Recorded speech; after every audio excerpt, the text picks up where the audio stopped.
Hi friends, எப்படி இருக்கிறீங்க? இன்றைக்கி தையல் கிளாஸ் 4ஆவதுல என்ன பார்க்க போகிறோம்னா, நம்ம லேடிஸ் எல்லாருக்குமே ரொம்ப பிடிச்ச பேண்ட்டில் இப்போ லெகின்ஸும் ஒன்று. லெகின்ஸ் யூஸ் பண்ணாத லேடிஸே இப்போ இல்லைன்னு சொல்லலாம். ஆனால் இந்த லெகின்ஸ் வந்து நம்ம யூஸ் பண்ணிட்டு போகும்போது கொஞ்ச நாளில் வந்து என்ன தான் பிராண்டட் லெகின்ஸ் வாங்கினாலும் அதோட லாஸ்டிக் வந்து பார்த்திங்கன்னா லூஸ் ஆகிடுது. லூஸ் ஆகினா அதுக்கப்புறம் நமக்கு போடுறது வந்து கம்ஃபர்டபுள் இல்லாமல் இருக்கும். இல்லை நம்ம அதை போடவே மாட்டோம், தூக்கி வச்சுருவோம். அது நல்லா புதுசாக இருக்கும், ஆனால் வந்து லாஸ்டிக் லூஸ் ஆகினால நமக்கு அதை யூஸ் பண்ண முடியாமல் இருக்கும். அந்த மாதிரி வேஸ்ட்டாக இருக்கிற லெகின்ஸோ இல்லை வேறு பேண்ட்டுக்கோ நம்ம வந்து எப்படி லாஸ்டிக் வந்து தைக்கிறது அப்படின்றது தான் இன்றைக்கி நம்ம கற்றுக்க போகிறோம். லாஸ்டிக் லூஸான லெகின்ஸை நீங்கள் எடுத்துக்கோங்க. அந்த லெகின்ஸில் இருக்கிற இப்போ நம்ம லாஸ்டிக்கை வந்து தனியாக பிரித்து எடுக்கணும். தையலெல்லாம் பிரிக்கிறதுக்கு உங்கள்கிட்ட இந்த மாதிரி இல்லைன்னா நீங்கள் கடையில் வாங்கிக்கோங்க. இது வந்து நம்ம இப்போ தப்பாலாம் நம்ம வந்து ஸ்டிச் பண்ணிட்டோம்னா பிரிக்கிறதுக்குன்னே இது வந்து தையல் கடையில் இருக்குது. விலையும் ரொம்ப கம்மி. இது ஒன்று வாங்கிட்டிங்கன்னா உங்களுக்கு ஈஸியாக பிரிச்சுக்கலாம். இந்த மாதிரி சின்ன சின்ன டூல்ஸ் எல்லாம் நமக்கு ரொம்ப முக்கியம். ஏன்னா நம்ம வந்து நம்ம வந்து இப்போ தையலோட பெரிய தையலே நம்ம போடுவோம். அந்த பெரிய தையலை கூட நமக்கு பிரிக்க வேண்டி வரும். இல்லை தப்பாகவே நம்ம ஒரு ஸ்டிச் பண்ணியிருப்போம். அதை வந்து ஈஸியாக பிரிச்சுட்டு போகிறதுக்கு இது ரொம்ப யூஸ்ஃபுல்லாக இருக்கும். ஒன்று வாங்கிக்கோங்க. அவசரத்துக்கு ப்ளவுஸ் எல்லாம் வந்து நம்ம வந்து குண்டாகிட்டா கொஞ்சம் வந்து தையல் பிரித்து விட வேண்டி வரும். அந்த இதுக்கெல்லாம் வந்து இது வச்சிட்டிங்கன்னா டக்குன்னு நீங்கள் பிரிச்சுக்கலாம்.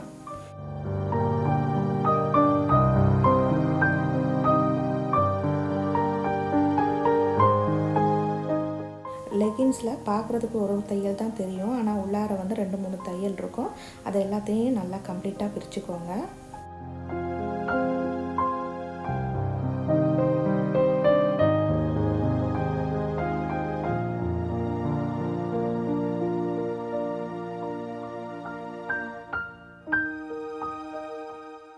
கம்ப்ளீட்டாக பிரித்ததுக்கப்புறமா இந்த லெகின்ஸ் வந்து இந்த மாதிரி இருக்கும். மேலே வந்து பார்த்திங்கன்னா கொஞ்சம் சுருண்டு இருக்கும். எனக்கு பெனியன் க்ளாத் இல்லை, அதனால் நீங்கள் வந்து அயர்ன் பண்ணிக்கிறேன்னா உங்களுக்கு நீங்கள் அயர்ன் பண்ணிக்கோங்க. நான் எனக்கு அயர்ன் பண்ணலை. பிரித்ததுக்கப்புறமா இப்போ இந்த லெகின்ஸில் வந்து நம்ம லாஸ்டிக் வச்சு தைக்கணும். அதுக்கு நம்ம இந்த லெகின்ஸோட இடுப்போட அளவை வந்து நீங்கள் அளந்துக்கோங்க. ஏன்னா ஒவ்வொருத்தருக்கும் ஒவ்வொரு மாதிரி லெகின்ஸோட அளவு இருக்கும். இப்போ இந்த லெகின்ஸோட அளவு வந்து பார்த்திங்கன்னா ஒரு பக்கம் வந்து உங்களுக்கு 15 இருக்குது. அப்போ இந்த லெகின்ஸோட முழு சுற்றளவு 30. நீங்கள் இந்த மாதிரி அளந்தெடுக்கும்போது இந்த லெகின்ஸை வந்து இழுத்து அளந்தெடுக்காதீங்க. ஏன்னா இது வந்து உங்களுக்கு பெனியன் க்ளாத்துன்னபடியே நல்லா இழுப்பட்டு வரும். நார்மல் பேண்ட்டுனா உங்களுக்கு வந்து நீங்கள் இழுத்து அளந்தெடுத்துக்கலாம். 30 இன்ச்சில் வந்து நீங்கள் அப்படியே 30 இன்ச்லேயே வந்து லாஸ்டிக் கட் பண்ணக்கூடாது. அதில் இருந்து 5 இன்ச்சு வந்து மைனஸ் பண்ணிக்கோங்க. 30 இன்ச்சிலேருந்து 5 இன்ச்சு போனால் 25 இன்ச்சில் தான் நம்ம வந்து லாஸ்டிக் வந்து கட் பண்ணிக்கணும். இன்றைக்கி நான் எடுத்திருக்க லாஸ்டிக்கோட அகலம் வந்து 1 இன்ச்சு. இது ஒவ்வொரு அகலத்தில் இருக்குது, ஆனால் இந்த பேண்ட்டுக்கு 1 இன்ச்சு போதும். லாஸ்டிக் எடுத்து 25 இன்ச் வந்து அளந்துக்கோங்க. 25 இன்ச் அளந்ததுக்கப்புறமா ஒரு 1/2 இன்ச்சு தையலுக்கு விடுங்க. அப்போ மொத்தம் 25.5 அதோட வந்து கட் பண்ணிக்கோங்க. இப்போ இதை எப்படி ஸ்டிச் பண்ணுறோன்னு சொல்லி பார்க்கலாம். லெகின்ஸ் எடுத்து பார்த்தீங்கன்னா முன்பக்கமும் பின்பக்கமும் ஒரு 2 ஜாயிண்ட் இருக்கும். அந்த ஜாயிண்ட்டில் வந்து எடுத்து வச்சுக்கோங்க. எடுத்து வச்சுட்டு லாஸ்டிக்கை என்ன பண்ணுங்கள், அந்த 1/2 இன்ச்சு தையல் இடவி விட்டோம் இல்லையா, அது ரெண்டையும் இந்த மாதிரி பிடிச்சிட்டு நீங்கள் அந்த ஜாயிண்ட்டில் வச்சு என்ன பண்ணுங்கள், ஸ்டிச் பண்ணிக்கோங்க. அந்த ஸ்டிச் பண்ணும்போது அந்த லெகின்ஸை வந்து ஒரு 1/4 இன்ச் அளவுக்கு மேலே வந்து விட்டுட்டு அதுக்கப்புறமா இந்த லாஸ்டிக்கை ஜாயின் பண்ணிக்கோங்க. தெரியாதவங்களுக்காக சொல்கிறேன். இந்த டேப் எடுத்து பார்த்திங்கன்னா இதுதான் வந்து 1 இன்ச்சு. அதில் பாதி வந்து பார்த்திங்கன்னா 1/2 இன்ச்சு, அதில் பாதி வந்து 1/4 இன்ச்சு. உங்களுக்கு அந்த கோடு போட்டிருப்பாங்க, பெரிய பெரிய கோடு, அதுதான். அந்த அளவில் நீங்கள் 1/4 இன்ச் அளவு விட்டுக்கோங்க. உங்களுக்கு 1/2 இன்ச் அளவுக்கு விட முடிஞ்சாலும் நீங்கள் விட்டுக்கலாம். நான் இன்றைக்கி வந்து ஒரு 1/4 இன்ச் அளவுக்கு விட்டுக்கிறேன். இந்த மாதிரி லாஸ்டிக்கோட ஓரத்தில் வந்து ரெண்டையும் இந்த மாதிரி பிடிச்சிட்டு ஒரு 1/2 இன்ச் அளவுக்கு நம்ம தையல் இடவி விட்டோம்னா அந்த அளவுக்கு இந்த மாதிரி பிடிச்சிக்கோங்க.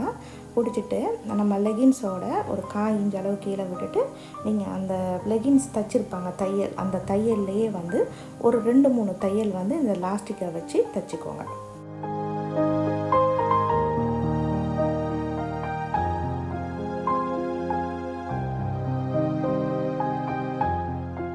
அப்புறமா இந்த லாஸ்டிக்கை ஒன்றா சேர்த்து பிடிச்சி அந்த பாதியாக வரும் இல்லையா, அந்த இடத்துலையும் வந்து மார்க் பண்ணிக்கோங்க.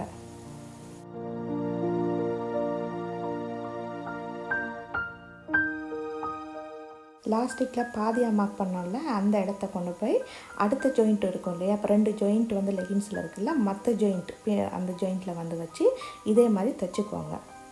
இந்த மாதிரி லாஸ்டிக்கை நம்ம வந்து பாதி பாதியாக வந்து கரெக்டாக பிரித்து தைக்கும்போது லாஸ்டிக் ஒரு பக்கமாக கூட குறைய இழுப்படாமல் கரெக்டாக இழுப்பட்டு தைக்கும்போது அந்த சுருக்கமும் வந்து கரெக்டாக வந்து உங்களுக்கு பார்க்குறதுக்கு அழகாக இருக்கும். இப்போ நான் உங்களுக்கு சொல்லித்தர முறை வந்து நான் கஸ்டமருக்கு இந்த மாதிரி பேண்ட்டெல்லாம் பலாசோ பேண்ட்டெல்லாம் தைச்சி கொடுக்கும்போது நான் தைக்கிற முறையை தான் உங்களுக்கு சொல்லி கொடுக்குறேன்.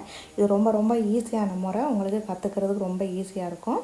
நீங்கள் என்ன பண்ணுங்கள், இந்த மாதிரி லாஸ்டிக் வந்து நம்ம 2 பக்கம் தைச்சதுக்கப்புறமா லாஸ்டிக்கோட அளவு இருக்கு இல்லையா, அதில் வந்து அந்த பாதியில் வந்து என்ன பண்ணுங்கள், லாஸ்டிக்கை இழுத்துட்டு அந்த 1/4 இன்ச்சு மேலே விட்ட மாதிரியே அதை அப்படியே வச்சுட்டு அதை அப்படியே தைச்சிட்டு போங்க.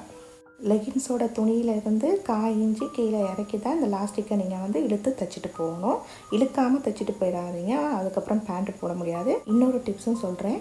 இந்த மாதிரி லாஸ்டிக் தைக்கும்போது மெஷினோட தையல் வந்து அளவு இருக்கும் இல்லையா, அந்த அளவு வந்து 3க்கு மேலே வச்சுக்கோங்க. 3 இல்லாட்டி 4 வச்சுக்கோங்க. அப்படி தைச்சிங்கன்னா தான் இந்த லாஸ்டிக்கை நீங்கள் இழுத்து தைக்கும்போது உங்களுக்கு ஈஸியாக இருக்கும். இல்லாட்டி வந்து நீங்கள் சின்ன தையலை வச்சிங்கன்னா உங்களுக்கு தையல் வந்து சுருண்டு வந்து லாஸ்டிக் வந்து தைக்கிறதுக்கு ரொம்ப கஷ்டமாக இருக்கும், பார்க்கவும் நல்லா இருக்காது. இதை 2 முறையில் தைக்கலாம். ஒன்று வந்து இப்போ நீங்கள் மேலே 1/4 இன்ச்சு விட்டுருக்கீங்க இல்லையா, அந்த 1/4 இன்ச்சு இந்த மாதிரி மடித்து ஃபஸ்ட்டு தைச்சிட்டு அதுக்கப்புறமா மடித்து திரும்பவும் நீங்கள் வந்து கீழே வந்து தையல் போட்டுக்கலாம். அப்படி இல்லைன்னா அந்த 1/4 இன்ச்சு விட்டுருக்க துணியை வந்து கையிலேயே மடித்து பிடிச்சிட்டு அதுக்கப்புறம் திரும்பவும் மடிச்சுட்டு லாஸ்டிக்கை இழுத்து நீங்கள் தைக்கணும். லாஸ்டிக்கை இழுக்காமல் மட்டும் தைச்சிடாதீங்க. இதையும் நீங்கள் வந்து லாஸ்டிக் எப்போயுமே தைக்கும்போது நீங்கள் வந்து இழுத்து தான் தைக்கணும். பிகினர்ஸுக்காக சொல்கிறேன். உங்கள்கிட்ட வந்து இந்த மாதிரி கிராஃப்ட் வந்து பின் இருக்கும், இது வந்து ஸ்டிச்சிங் யூஸ் பண்ணுறது தான். இந்த வந்து பின்னில் வந்து பார்த்திங்கன்னா மேலே வந்து பேர்ல் இருக்கும். இது வந்து உங்களுக்கு வந்து நீங்கள் மெஷினில் வச்சு தைக்கும்போது கூட அந்த பின்னில் வந்து பட்டால் கூட நீடில் வந்து உங்களுக்கு உடையாது. இது மாதிரி நீங்கள் ஒரு கார்டு வாங்கி வச்சுக்கோங்க. வச்சுட்டு இந்த மாதிரி இழுத்து நீங்கள் இந்த மாதிரி ஒரு இடத்துல குத்திக்கிட்டு அதுக்கப்புறமா நீங்கள் பிடிச்சி தைச்சிங்கன்னா உங்களுக்கு வந்து ஈஸியாக இருக்கும். நான் வந்து எப்போயுமே இந்த மாதிரி கையால் இந்த மாதிரி துணியை மடிச்சுட்டு அதுக்கப்புறமா ஒரே இதாகவே வந்து ஸ்டிச்சிங்கை வந்து போட்டுருவேன். நான் வந்து எப்போயுமே வந்து என்கிட்ட தைக்கிறவங்களுக்கு நான் சொல்கிறது வந்து நான் பேண்ட்டு தைச்சி கொடுக்கும்போது லாஸ்டிக் வச்சு தான் எல்லாருக்குமே நான் தைச்சி கொடுக்குறது. ஏன்னா லாஸ்டிக் வந்து நீங்கள் தைச்சிக்கிட்டிங்கன்னா உங்களுக்கு வந்து ட்ராவல் பண்ணும்போதோ இல்லாட்டி வந்து உங்களுக்கு வந்து ரொம்ப கம்ஃபர்டபுளாக இருக்கும். இதே நாடானா உங்களுக்கு கஷ்டமாக இருக்கும். என்னோடய கஸ்டமர்ஸுக்கெல்லாம் நான் இந்த மாதிரி முறையில் தான் வந்து தைச்சி கொடுக்குறேன். முதல்ல வந்து நான் லாஸ்டிக் வச்சு தைக்கும்போது ரொம்ப கஷ்டப்பட்டேன். அதுக்கப்புறமா நான் வந்து நல்ல ஒரு எக்ஸ்பீரியன்ஸ் வரும் இல்லையா, அப்போ நமக்கு வந்து ஒரு ஐடியா வரும், இந்த மாதிரி நம்ம தைச்சோம்னா ஈஸியாக இருக்கும்னு. அப்படி நான் கண்டுபிடிச்ச மெத்தட் தான் வந்து இது. சுடிதார் பேண்ட், குர்த்தி பேண்ட் எல்லாத்துக்குமே இந்த மாதிரி நீங்கள் லாஸ்டிக் வச்சு தைச்சிக்கிட்டிங்கன்னா உங்களுக்கு ரொம்ப கம்ஃபர்டபுளாக இருக்கும்.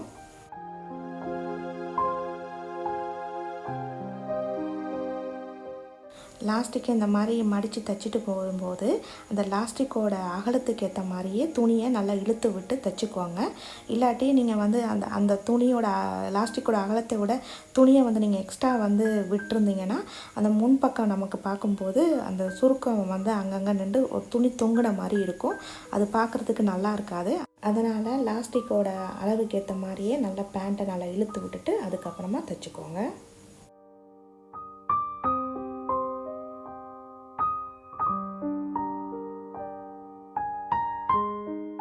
நீங்கள் லாஸ்டிக்கை முதல் தடவையாக வந்து மெஷினில் வச்சு தைக்கிறீங்கன்னா நீங்கள் கொஞ்சம் கஷ்டமாக ஃபீல் பண்ணுவீங்க.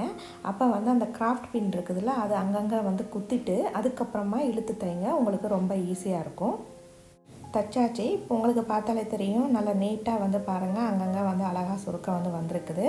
இப்போ உங்களுக்கு வந்து இதுக்கு மேலே வந்து இன்னொரு தையல் எக்ஸ்ட்ரா போடணுன்னா நீங்கள் வந்து இதே மாதிரி லாஸ்டிக்கை வந்து இழுத்துட்டு அதுக்கப்புறமா இன்னொரு தையல் போடுங்க. நான் வந்து போடலை, ஏன்னா லெகின்ஸ்லாம் நீங்கள் பார்த்தீங்கன்னா இதே மாதிரி ஒரே ஒரு தையல் தான் இருக்கும்.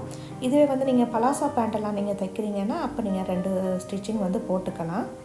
உங்களுக்கு இந்த வீடியோ வந்து யூஸ்ஃபுல்லாக இருக்கும்னு நினைக்கிறேன். உங்களுக்கு பிடிச்சிருந்தா லைக் பண்ணுங்கள், ஷேர் பண்ணுங்கள், சப்ஸ்கிரைப் பண்ணுங்கள். மறக்காமல் பக்கத்தில் இருக்க பெல் பட்டனையும் ப்ரெஸ் பண்ணுங்கள். அது மாதிரி உங்கள் ஃபோனில் இருக்கிற செட்டிங்கை வந்து செக் பண்ணி யூடியூப்பில் இருக்கிற நோட்டிஃபிகேஷனை வந்து ஆன் பண்ணி வைங்க. அப்போ தான் நான் போடுற வீடியோவை உங்களுக்கு உடனே பார்க்க முடியும். தேங்க்யூ ஃபார் வாட்சிங்.